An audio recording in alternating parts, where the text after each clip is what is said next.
Hello, I'm Llewellyn King, the host of White House Chronicle, which is coming right up. But first, a few thoughts of my own. Well, a few thoughts actually about today's program. It might be argued, reasonably I think, that the measure of a civilization's civility is how it takes care of its old and its sick. In America, we've chosen to do that with Medicare. But Medicare is now under considerable attack. It is one of those entitlements that sections of the political establishment would like to reduce, cut down, change the conditions, in fact, make it harder to get so it's cheaper, and fewer people, especially at the early retirement ages, would be able to get it. We're going to examine Medicare today with one of the great thinkers of our contemporary society, Professor Amitai Etzioni, who is with George Washington University, but after a very long academic career, which has included Harvard and Columbia and Berkeley, he has been looking at Medicare and has some ideas on how we can save it as it is and save the money. We'll be right back with the professor and with those stimulating, significant ideas. White House Chronicle is produced in collaboration with WHUT, Howard University Television. And now, the program host, nationally syndicated columnist Llewellyn King, and co-host Linda Gasparello.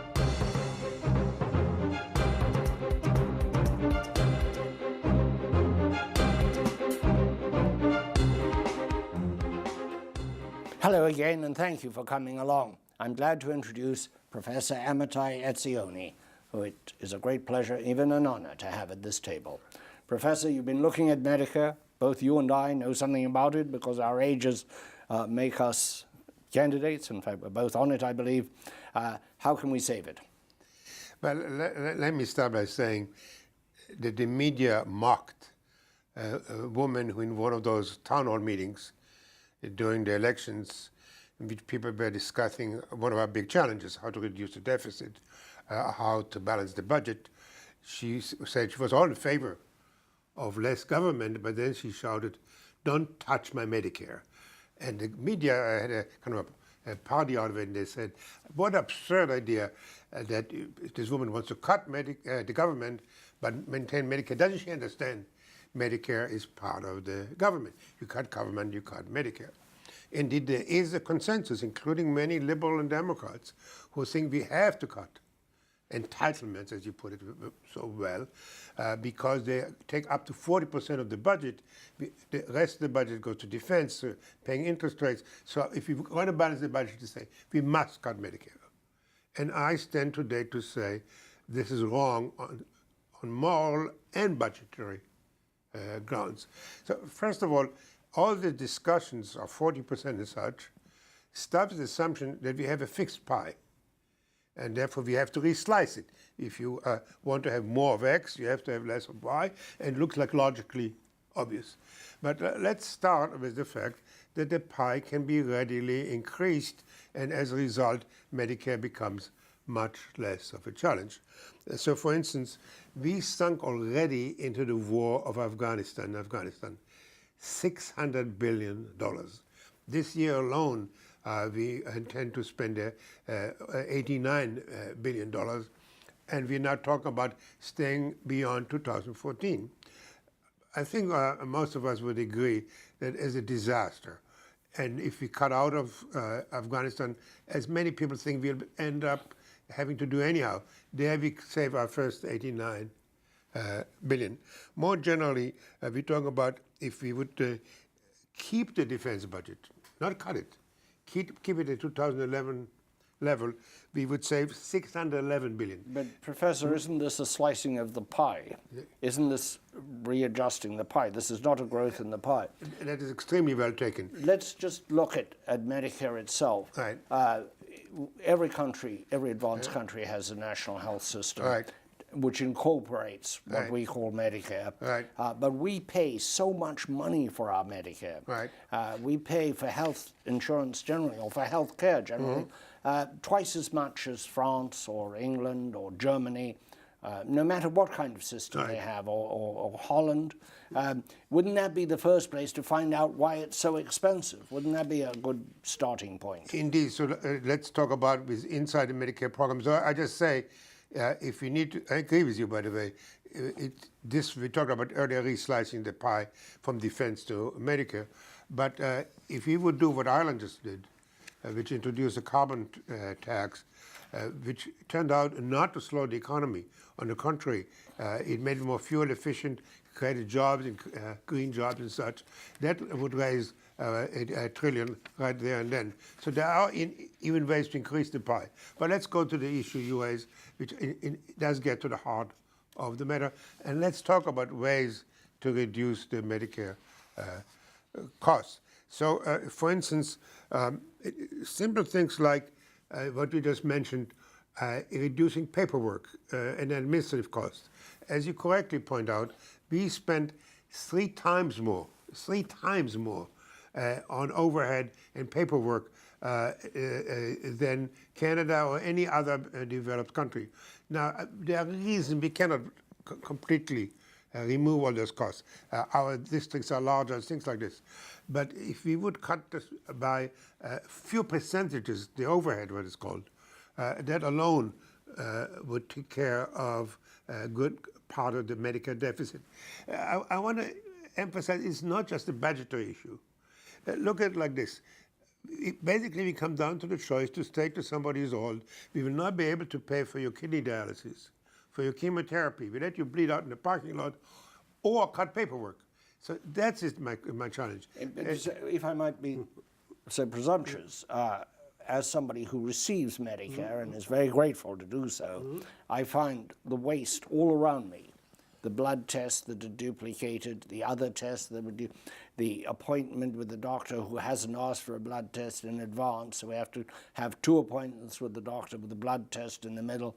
Every time I go to any medical thing, and as somebody who a beneficiary, I don't know what anything costs.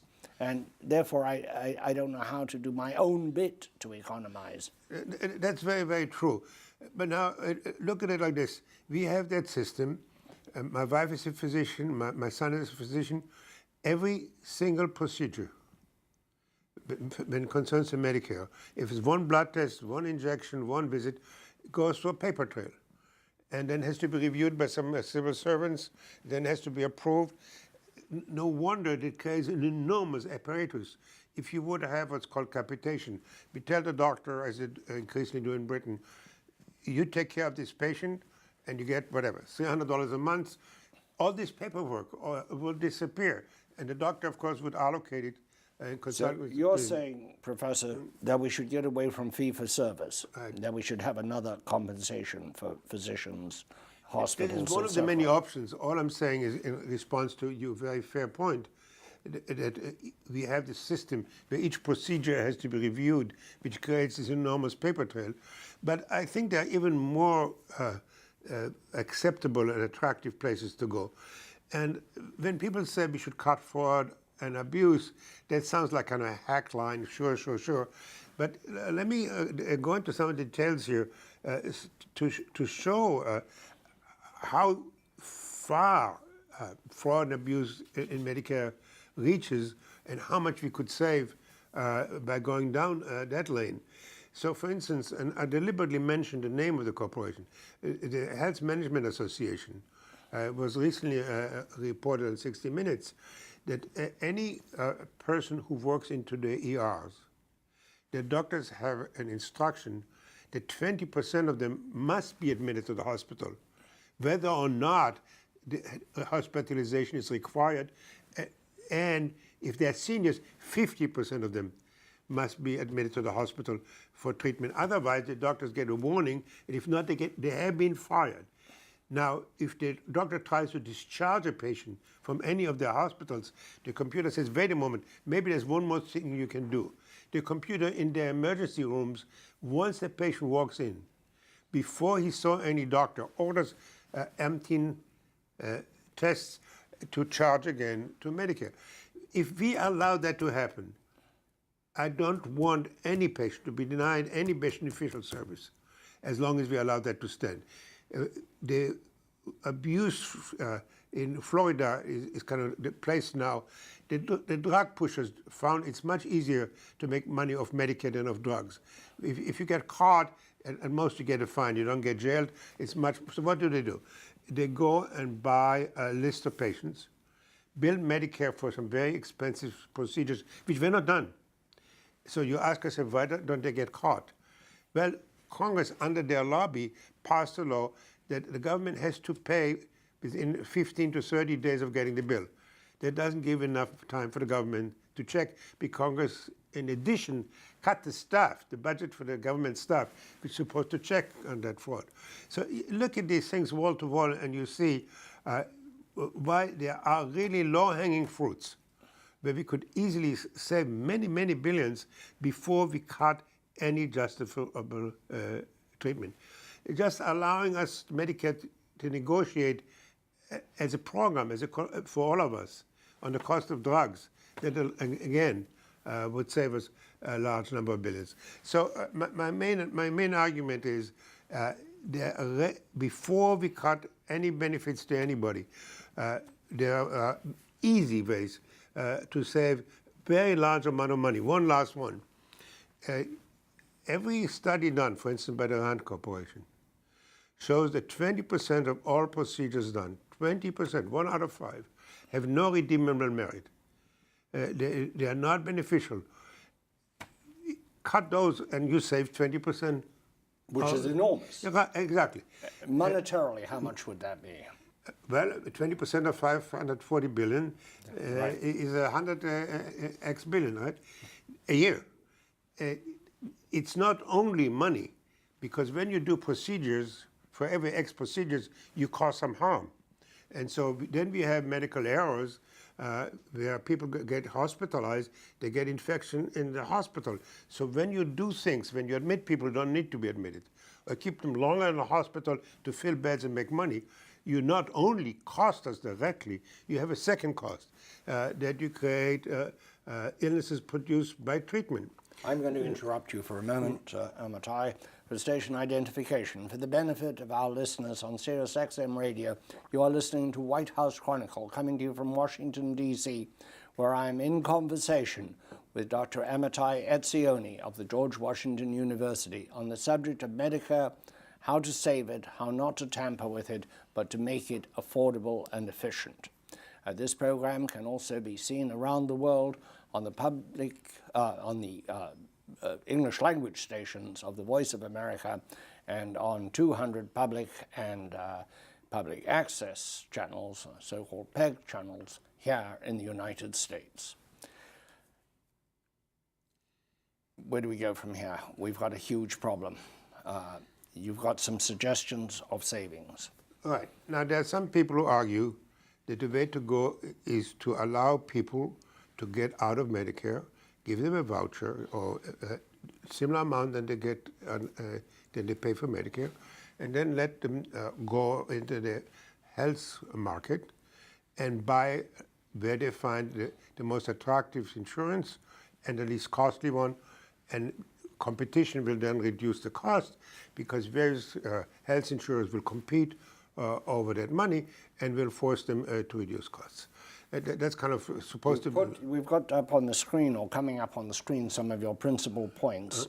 Let's have a look at them. Here we go. Add a public option. Right. That is the notion that the public would pay for instance, the Mayo Clinic. The doctors are salaried, and therefore there's no reason for them to get more procedures. We kind of covered these points a little earlier, so it's good to have them on the screen.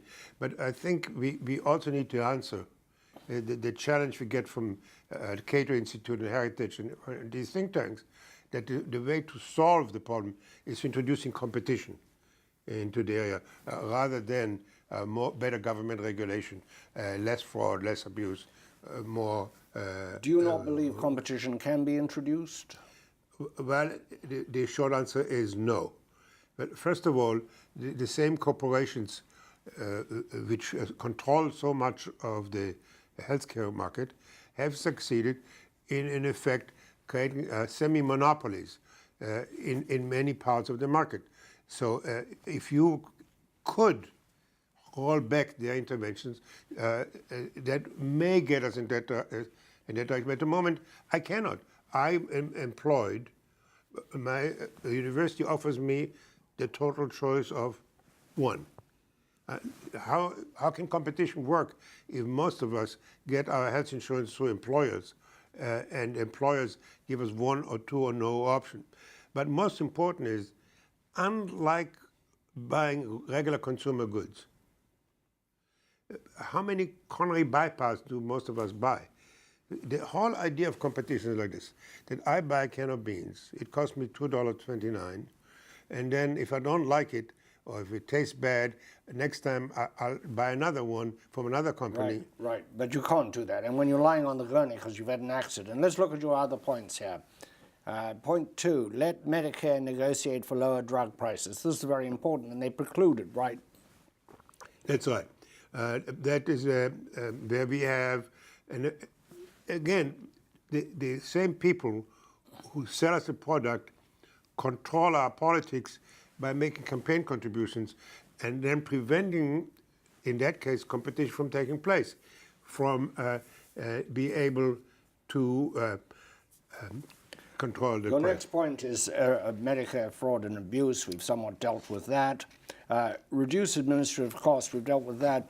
And reduce Medicare errors. Let's talk about Medicare errors. Let's run through these other points so that our viewers can see them. They're up on the screen now. And let's focus here on errors. How much of the Medicare practice is in error? We don't know exactly, but we know that roughly 90,000 Americans die each year, and maybe 250,000 get hospitalized because of medical errors. And while those cannot be reduced to zero, there have been little improvements help immensely. If any of you have been recently to a hospital, you see that doctors no longer need to wash their hands, which we tried for decades to get them to do to reduce infection in hospitals. They have now a little container. Yes. And they kind of wash, and that makes it easier for them. And so now we reduced hospital-generated infections, which were very, very serious problems. There's scores of other things like this, which could be done to reduce medical errors. We hope, though it's not proven yet, that in using now electronic records rather than handwriting will make for fewer errors in medication and such. Amitai, you've looked at this very closely.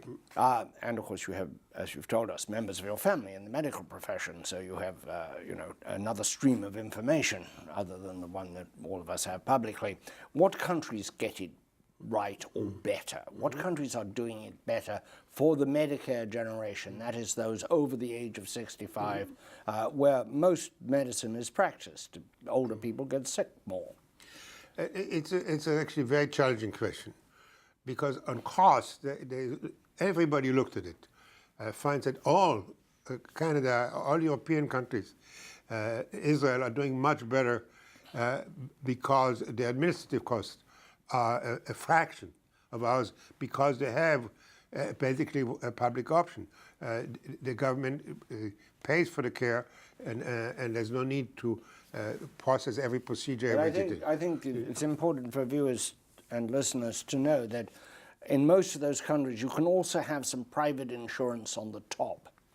Members of my family in England, one was very ill recently, and she was able to be in a private ward because she had some insurance on top, although the public ward was perfectly acceptable. It wasn't, a horror story, but she was able to get a little more luxury and better food and things like that. So it's not that everybody's going to be forced into the worst conditions with a public option. Exactly. So the people can get supplementary thing. On the other hand, to be fair, in many of these countries, the waiting time can be very long. So one way to reduce costs is if you have need elective surgery, you may have to wait months, and that's why. That's true, but how do we get the mythology out of it? Somebody on this very program, a conservative journalist, said, "Oh, in England you have to wait for a heart specialist 10 months. People are lined up outside the hospital." This is absolute nonsense. What I've seen of the British system, which I know best, I know a little bit about the French system, is that if you're grievously ill, you get superb care quickly. If it's elective, as you've said, you will wait. But in Medicare, we're not talking about much that's elective, are we? That's very true. But we don't need to idealize or disregard the limitation of the other programs, which you correctly point out, are ameliorated by allowing people to buy additional private insurance. Many Canadians come to Seattle for treatment if they don't want to wait. It's also true now in Europe because of the austerity, because of the financial crisis. They are starting to ratchet down what they serve. So there are no ideal system, but our system is particularly costly because so much goes to profits for huge salaries for the management, for 20% return to shareholders, and increasing pressure to do procedures which are not necessary. The New York Times did a very good article on the Hospital Corporation of America, one of the large hospital owners, in which they pointed out there was this inflation of disease, pushing to see if you've got something you haven't got, so that more billing could be achieved, especially in Medicare. But on the other hand, they did point out that the large concentrations of money in the large corporations enable them to have much more up-to-the-moment technology. So you have some trade-off there. There is a particularly telling example recently of what you just said. And if nobody takes away anything from this program, I wish they will take this one with them. Many years ago, when we started the communitarian movement, which is concerned about these more kind of issues, John McKnight from the Northwestern University said, watch it, as the government tries to professionalize and medicalize more and more issues, they're going to get to grief. And instead, when you lose a loved one, instead of relying on your family and on your friends to come over, sit with you, help you, they're going to send a grief counselor and try to professionalize, and of course you have to pay for that, and then become part of health insurance. That he said 40 years ago. But what happened this year is under the pressure of the pharmaceutical industry, the American Psychiatry Association defined grief as depression and told its members to prescribe antidepressant pills in order to treat grief. Now, I want to be cautious here. Yes, there can be a situation where somebody is already maybe had a predisposition to depression, where severe grief, kids send them over the limit and get them deeply and longly depressed.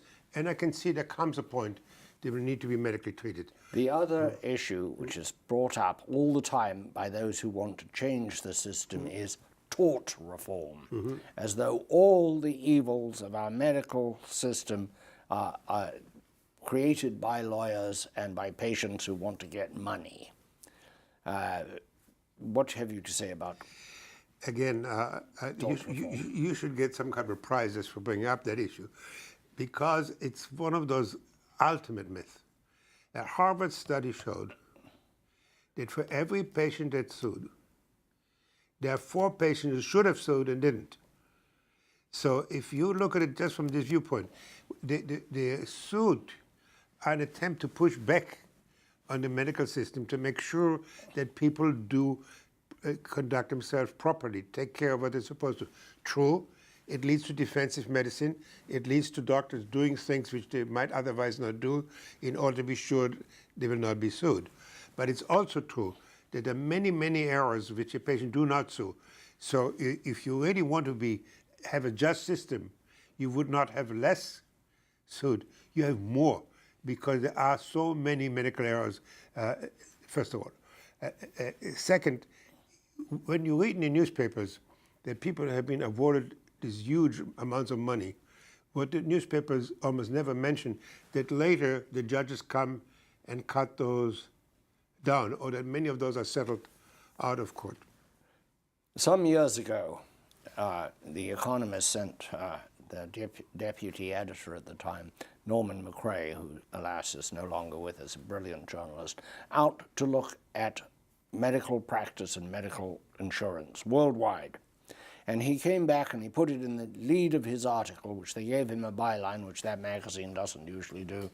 And he said the central problem was at the time of delivery, neither the vendor nor the recipient had the least interest in the cost. And that means if you've been hit by a car in the street and you're lying there, you're not interested in the cost. You're not going to say, I've had enough x-rays, or how much will the surgeon cost? You want to be repaired.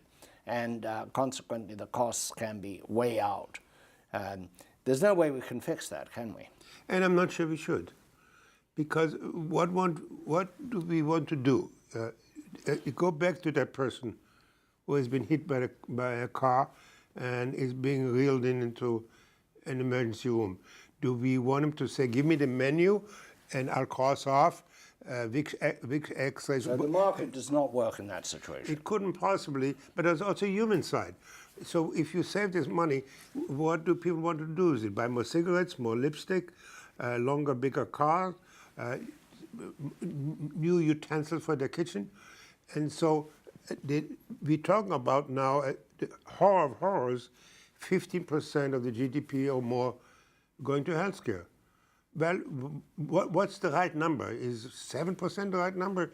The question is compared to what? And I don't see any higher purpose than to keep people healthy if the money really going to keeping them healthy. I'd much rather spend it on the health of our people than on trying to turn Afghanistan into a Switzerland, which is not going to happen anyhow. Well, this should be continued. Stay in good health, Professor. It's a great honor to have you on the broadcast. I'd just like to mention again, for the benefit of our listeners on Sirius XM Radio, that I am Llewellyn King in Washington for White House Chronicle, talking to Amitai Etzioni, a communitarian and professor at George Washington University. We will be back with you on the same stations next week. Until then, stay well. Cheers.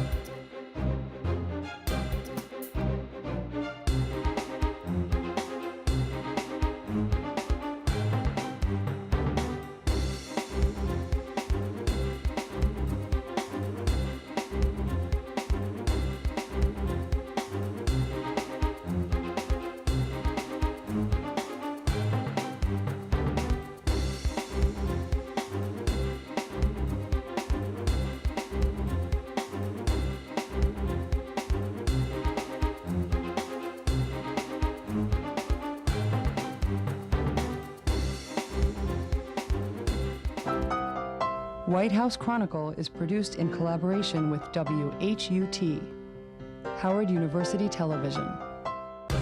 From Washington, D.C., this has been White House Chronicle, a weekly analysis of the news with insight and a sense of humor, featuring Llewellyn King, Linda Gasparello, and guests. This program may be seen on PBS stations and cable access channels.